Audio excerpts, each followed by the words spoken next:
Civilizações vieram e se foram, civilizações viveram e morreram, e não há garantia de que a nossa presente civilização será permanente.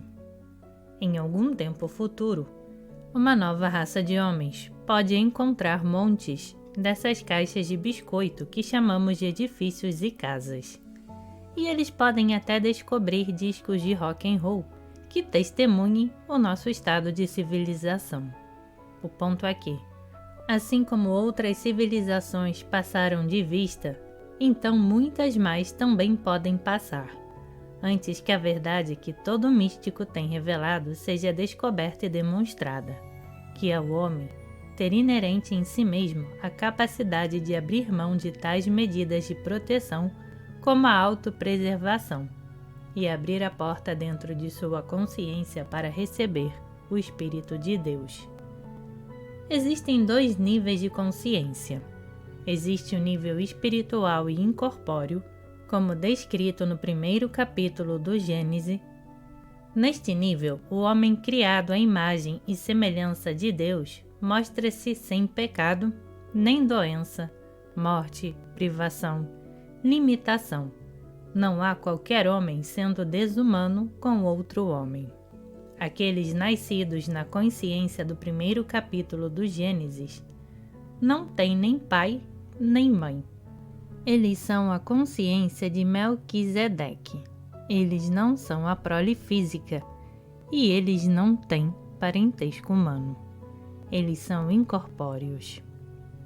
Mas aqueles nascidos de pais humanos são nascidos no nível da segunda criação do Gênesis, o mundo da mente, da consciência mortal do bem e do mal, que constitui a humanidade. É essa humanidade que nos faz pensar que, destruindo nosso inimigo ou concorrente, podemos viver e prosperar, ou que, tirando a liberdade de alguém, podemos nos tornar maiores. Um fermento é necessário para romper a crosta da autopreservação, e este fermento é o Espírito de Deus no homem, que quando é levantado, eleva o homem para seu nível, e então, em vez do homem cuja respiração está em suas narinas, nós agora temos o Filho de Deus, aquele homem que tem seu ser em Cristo. O Mestre reconheceu que há dois homens, o homem da terra, a criatura mortal, a víbora, e a presença divina dentro da consciência do indivíduo, que, quando reconhecida e liberada, transforma o homem da terra no Filho de Deus. Ele revelou ser necessário que o homem seja ordenado e elevado pelo Espírito.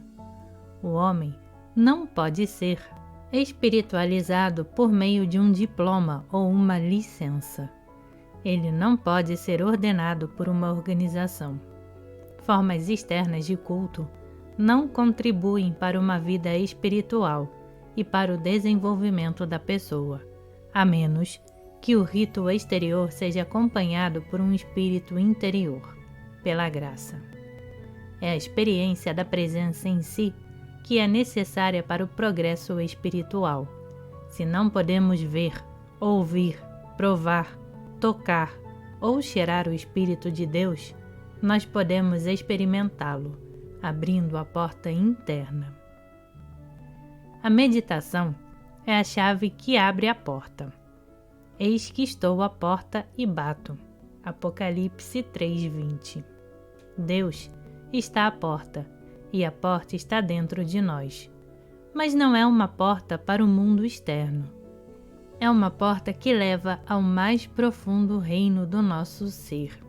Abrindo a porta, tornamo-nos conscientes de um reino, uma atividade, uma lei, que na linguagem espiritual tem sido chamado de carne, pão, vinho, água, a substância de toda a vida e de toda forma.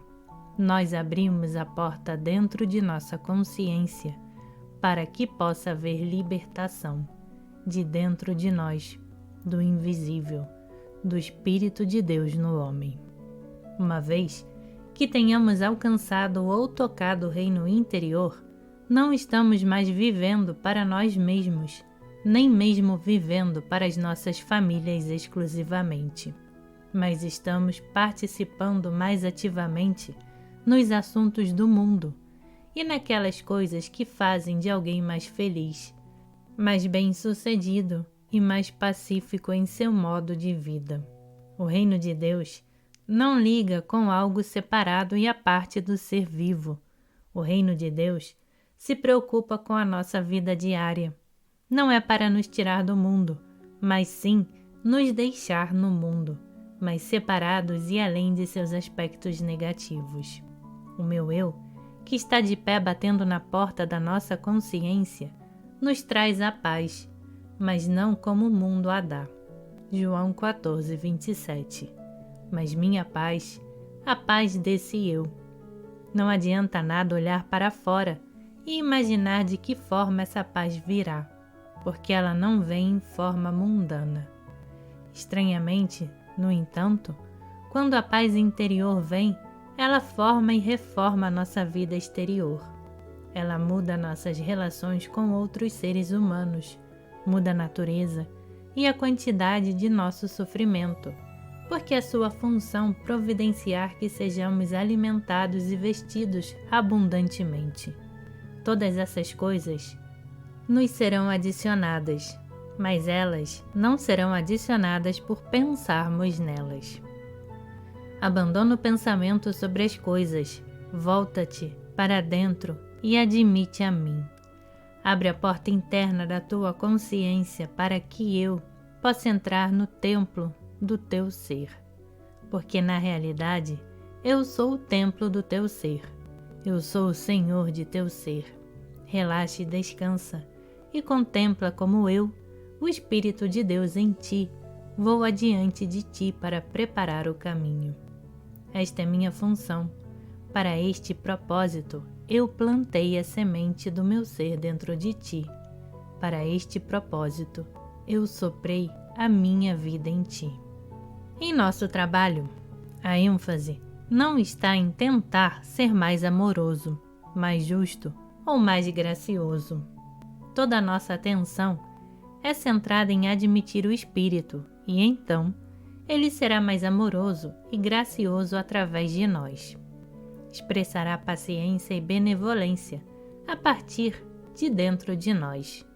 Nós não teremos que pensar em coisas, seremos instrumentos de sua graça e glória. Nós testemunharemos não a nossa própria bondade ou benevolência, mas testemunharemos a graça de Deus agindo em nós. Toda a fundação do infinito caminho baseia-se em alcançar a experiência real da presença. Citações da Bíblia e outras fontes são usadas em meus escritos para ilustrar princípios, mas elas não são oferecidas como provas. As revelações e desdobramentos que me foram dados estão sendo passados e compartilhados com você apenas como minha experiência. Qualquer prova, assim como qualquer acerto, tem que vir através de sua própria experiência, porque, e neste ponto, tenho certeza de que a Escritura nunca mudará, tampouco acreditarão, ainda que algum dos mortos ressuscite.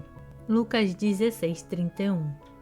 Você não deve esperar que seus parentes ou amigos acreditem. Eles vão encontrar alguma coincidência que explique o fruto que é seu. Se você experimentar a presença de Deus, isso será a prova para você.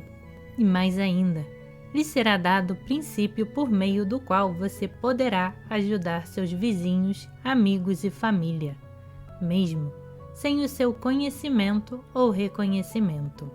Há um espírito no homem. Este espírito ordena, cura, ressuscita, levanta e ilumina, mas deve ser experimentado. O caminho para isso é através da prática da presença de Deus e através da meditação. Quanto mais nós vivemos na lembrança das palavras da Escritura e de literatura mística, quanto mais nós vivemos na consciência do Espírito e de sua função, tanto mais nos aproximamos da experiência real.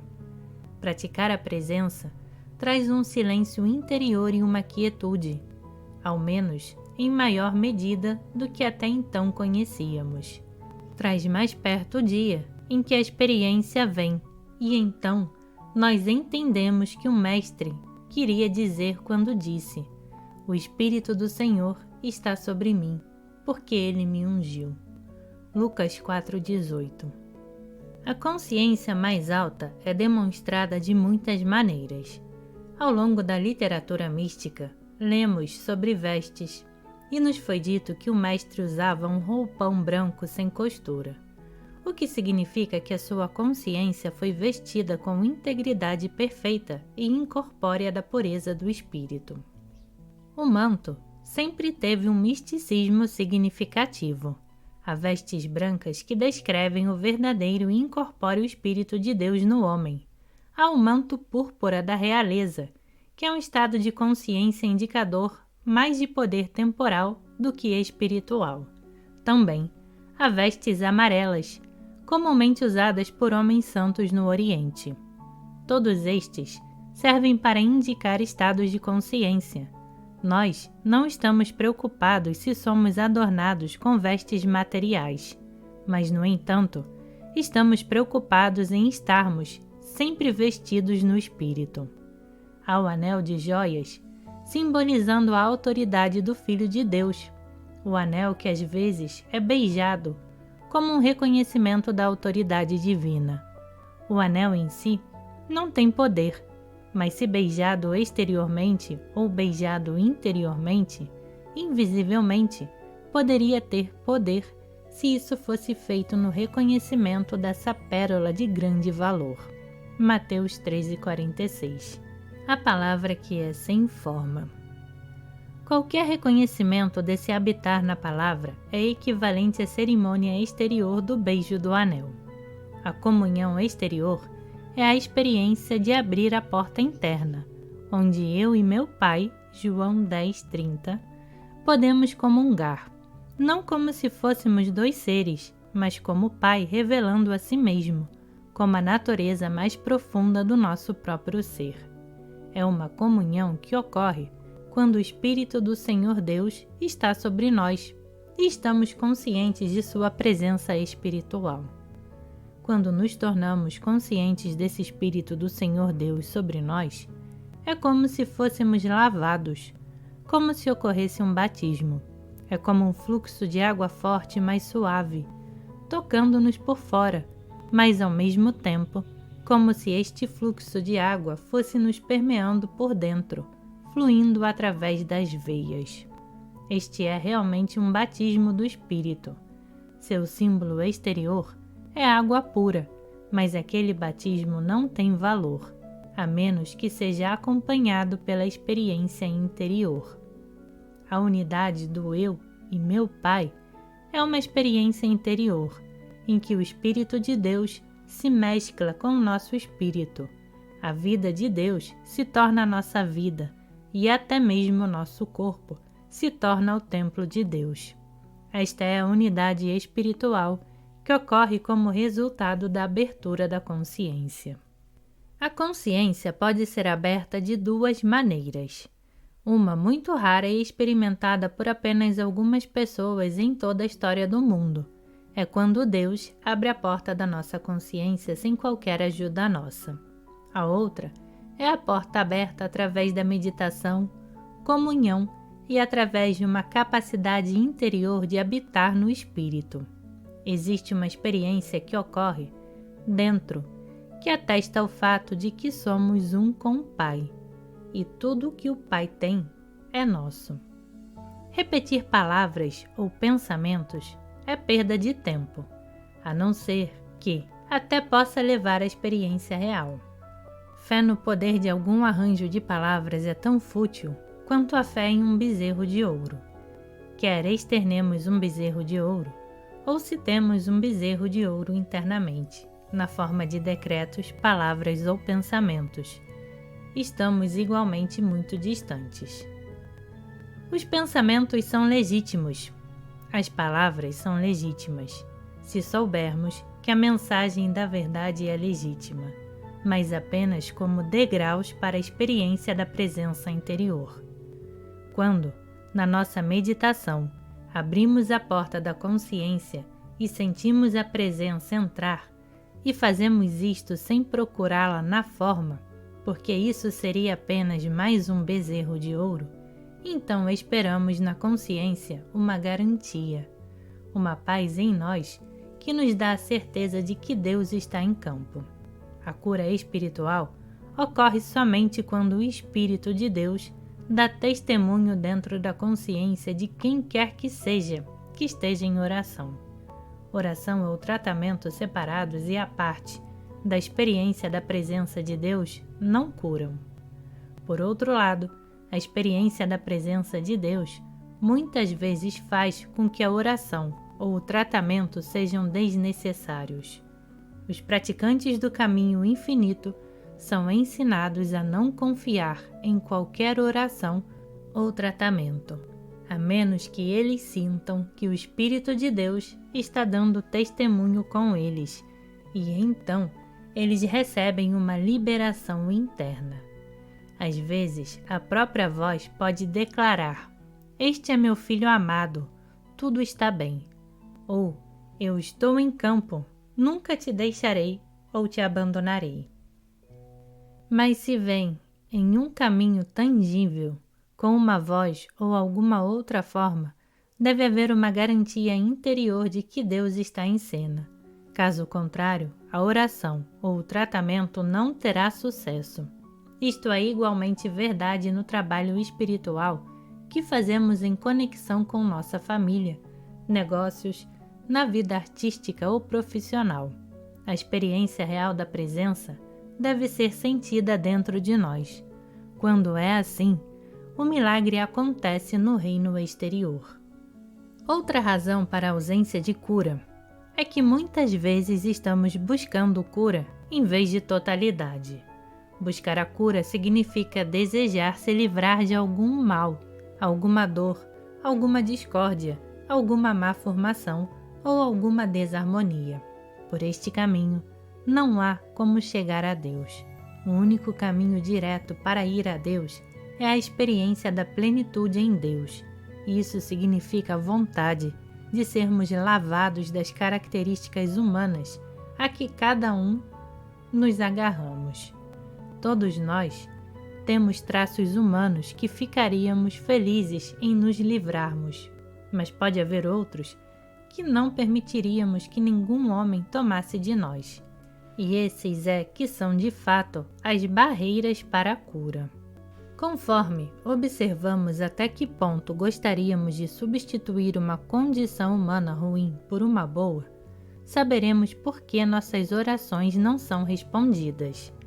É fútil chegar a um Deus espiritual com a intenção de encontrar uma solução humana, baseada em ideias humanas.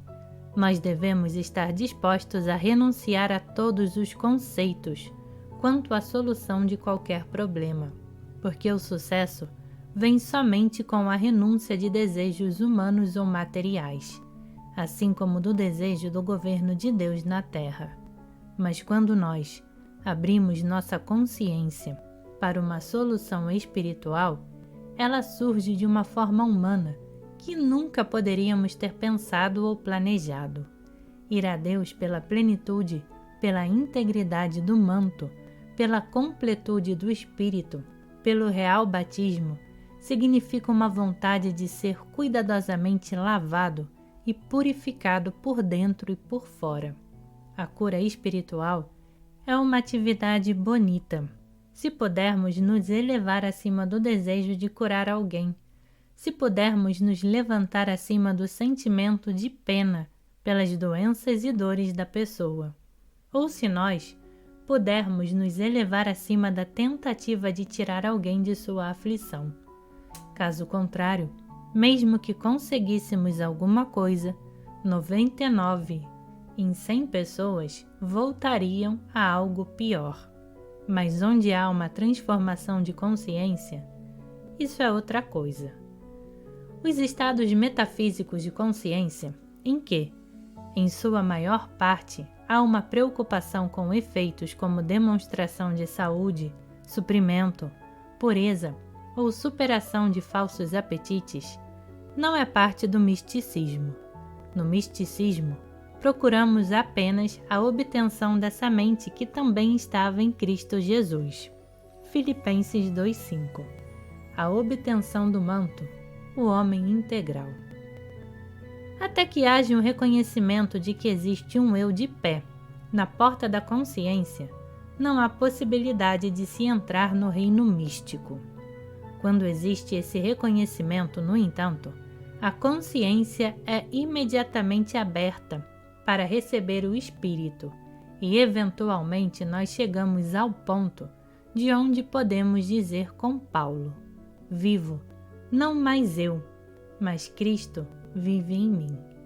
Gálatas 2:20. Essa presença interior está vivendo minha vida.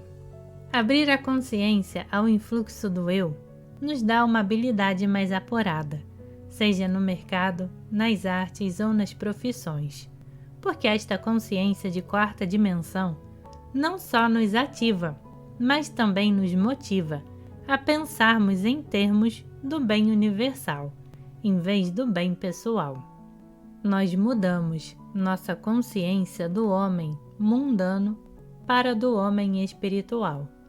As novas descobertas das Escrituras corroboram a correção da ideia dos dois homens, o homem terreno e o homem espiritual, e a natureza disso, que traz à luz o homem espiritual no homem da terra.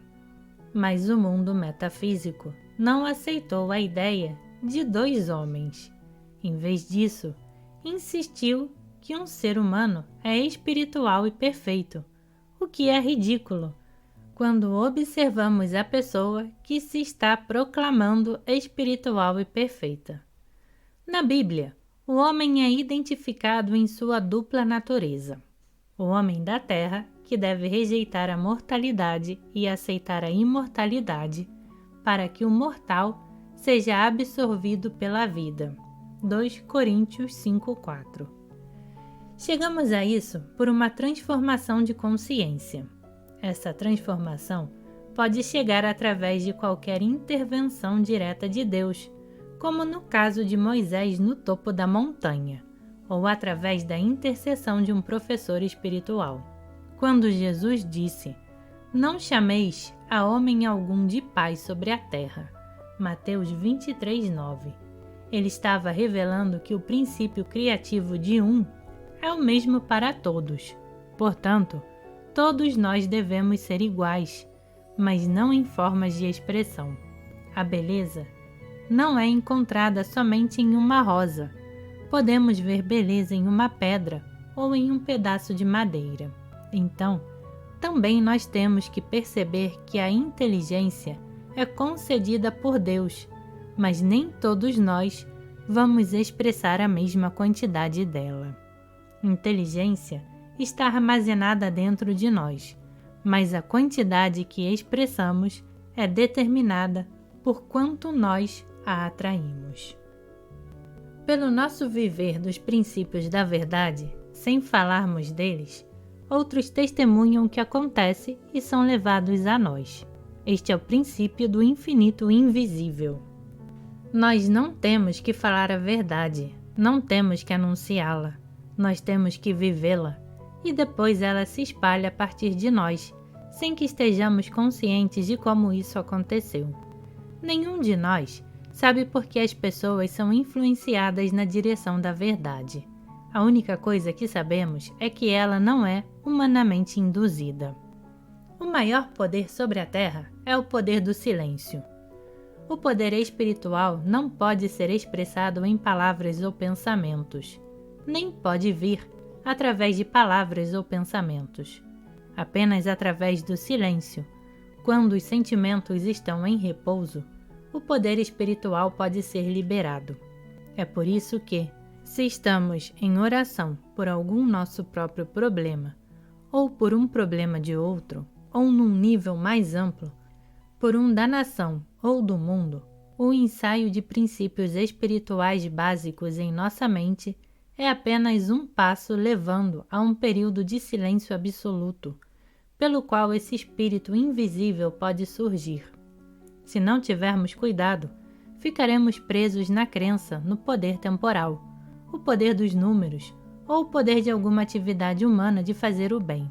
Mas logo em seguida, vamos nos lembrar de nos abrirmos para a graça espiritual, em vez de tentar descobrir os acertos e erros de qualquer problema, seja pessoal ou nacional. Desta forma, seremos capazes de introduzir algo capaz de mudar o cenário. Algum dia será provado que 10 homens justos podem salvar uma cidade. Gênesis 18, 28 a 32. Quando? Eu não sei, mas poderia ser hoje. Espiritualmente, ainda é verdade que nós devemos recolher nossa espada de volta na bainha. Espiritualmente, ainda é verdade que quem ferir pela espada deve perecer pela espada. Mateus 26:52. Portanto, se a profecia de que o poder espiritual será provado neste século for realidade, então agora é a hora de provar isso. Poder espiritual significa introduzir o Espírito de Deus numa situação, mas não para provar o certo ou o errado, e em seguida deixar as coisas seguirem do melhor jeito que elas podem. Não tenhamos nenhum bezerro de ouro na nossa mente, nenhuma confiança em qualquer imagem. Tenhamos a consciência receptiva, e então o que vem é seguido de sinais. Se recebermos uma resposta que é uma bênção universal, é de Deus, porque nem o diabo, nem o sentido pessoal pode ser responsável por boa ação pura e universal.